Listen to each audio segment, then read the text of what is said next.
Assalamualaikum warahmatullahi wabarakatuh. Perkenalkan, nama saya Vika Saadah, NIM 2202011102 dari Prodi Sistem Informasi kelas A.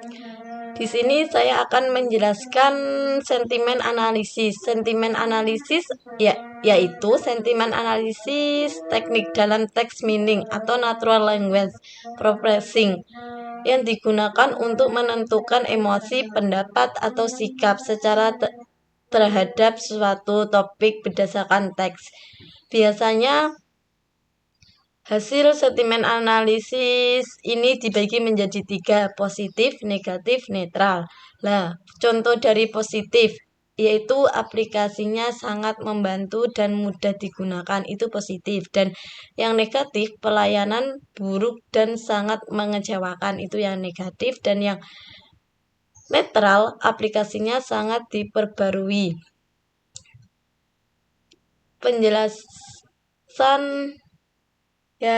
Penjelasan sekarang, sentimen analisis sering digunakan pada ulasan aplikasi, komentator media sosial, flashback pelanggan, dan survei keputusan. Dan penjelasan metode yang digunakan dalam sentimen analisis, saya menggunakan metode naive Bayes. Metode naive Bayes adalah metode klarifikasi sebagai probabilitas yang menggunakan teorema Bayes.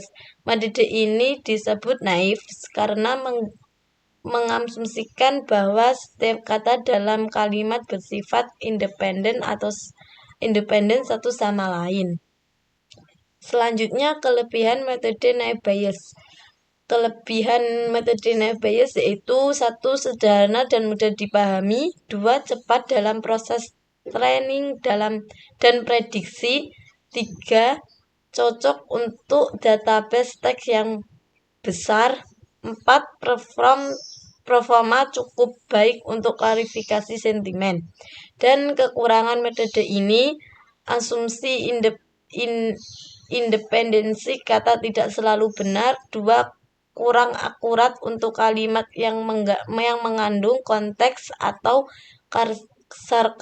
sarkasme.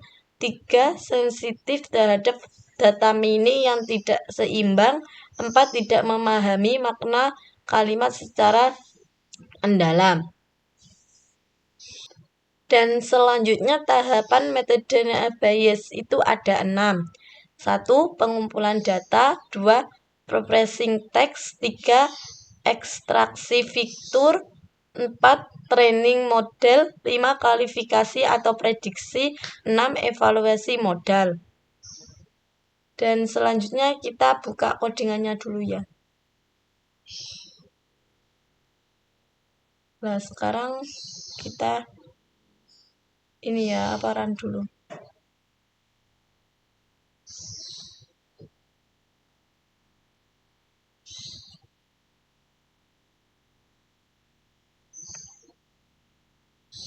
Nah, ini hasilnya. Nah, kita penjelasan codingan dulu ya.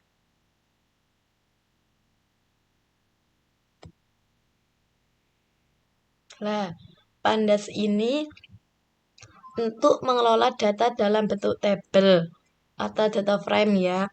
Terus yang selanjutnya itu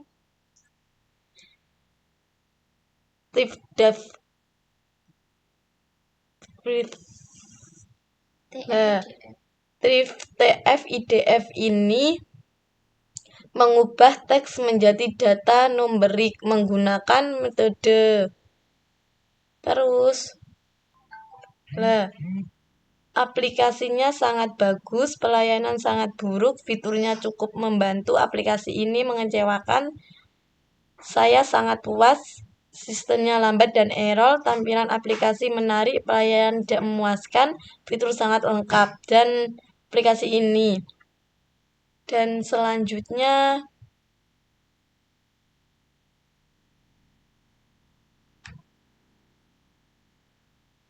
yang selanjutnya TF-IDF Fixed ini untuk objek untuk menghitung bobot kata ya.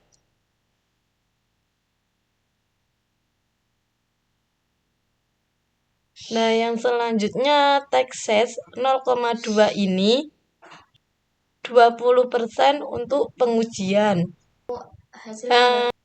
Yang selanjutnya random state ini untuk pembagian data step. Nah, yang selanjutnya extract strand ini untuk data latih. Dan yang extract strand ini untuk data uji. Dan selanjutnya 5 training model Naive Bayes. Multinominal untuk membuat model Naive Bayes. Dan yang fit ini proses modal yang menggunakan data latih. Dan yang selanjutnya 6 evaluasi model. Dan untuk memprediksi sentimen data uji. Dan yang classification untuk menampilkan restriction FK restrictor. Selanjutnya input kalimat baru. Kalimat ini belum pernah dilihat dengan model. Lah yang selanjutnya 8 transformasi kalimat baru. Lah mengubah kalimat baru menjadi bentuk numerik. Menggunakan kamus kata yang sama dari data latih. Dan yang selanjutnya menampilkan hasil prediksi ya. Menyediakan hasil positif, negatif, netral itu jika ada. Nah, dan ini hasilnya. Sekian dari saya. Wassalamualaikum warahmatullahi wabarakatuh.